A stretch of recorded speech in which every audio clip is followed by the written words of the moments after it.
Hello po and welcome sa aking kauna-unahang vlog. Ang ipapakita ko po sa inyo dito ay kung paano po magtuwid ng balikong steer tube ng pork. Ito po yung pork na yun. Dito po ay nadiretso ko na siya, hindi ko na po naipakita na siya ay baliko pa. Pero papakita ko po yung picture niya. Ayan po. Ito lang po mga kailangan natin. Ano po? Spacer, stem, yung sa stem po to. Kung may mas makapal kayo makikita, mas maganda.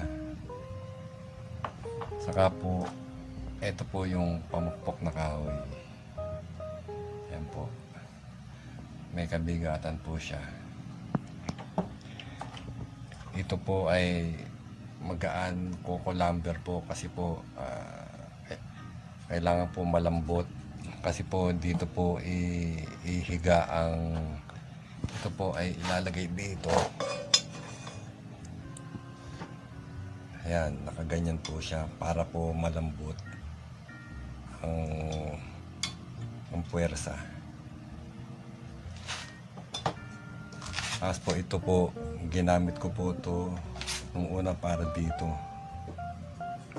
Ayan. Para po malambot din yung ano. Ayan po siya. Ayan po. Kaya po ako gumawa ng vlog. Baka po sakaling meron tayong matulungan na mga siklista na merong mga ganitong kaso. Ayan po, sana po ay mag-enjoy po kayo sa at may matutunan sa aking video. Umpisahan na po natin.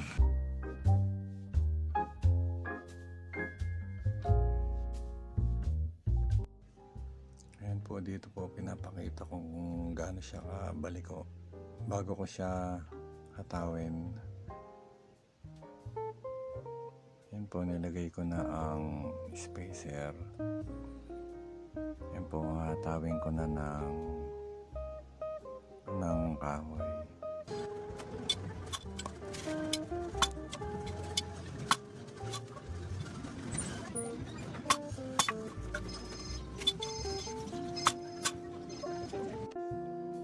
Yan po, dahan-dahan lang. Baka naman kasi sumobra. Hahaba lalo ang ating trabaho.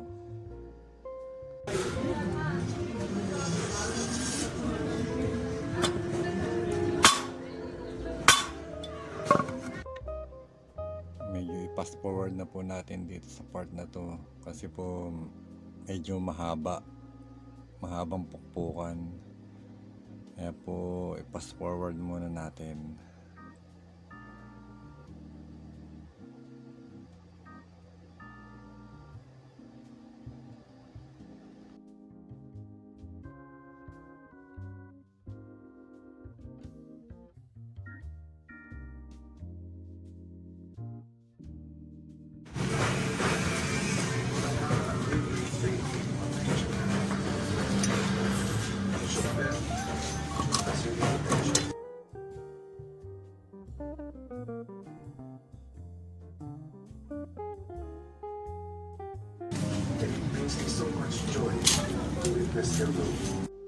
Dito po sa part na to kumapa ako ng isa pang kahoy.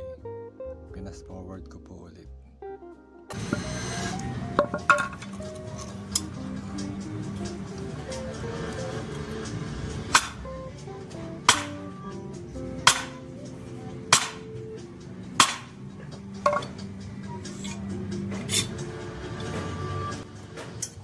Yan po, medyo nilalakasan natin ang hataw natin dito sa part na to.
Yan po sa part po na to ay medyo diretso na siya.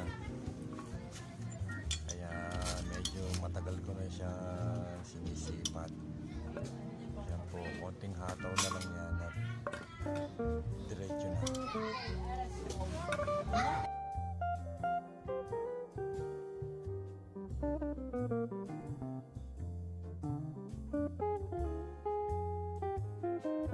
Ayan po, dito po kung makapansin nyo, hindi ko na po siya hatawin.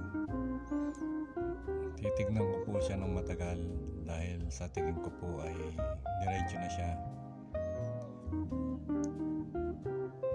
Kailangan lang po talaga natin ay lakas ng loob lang, testing kung kaya, isip-isip kung anong magandang paraan. Yan po, makikita nyo. Yan po, sa tingin ko po kasi rito okay na siya. Maya maya po ilalapit ko na siya sa camera at papakita ko na diretso na siya. Yan po. Yan naman po ang purpose ng aking vlog. Sana po makatulong sa ibang mga kulang sa budget.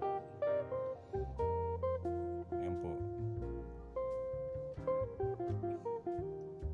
Sana po may naitulong ako sa iba. At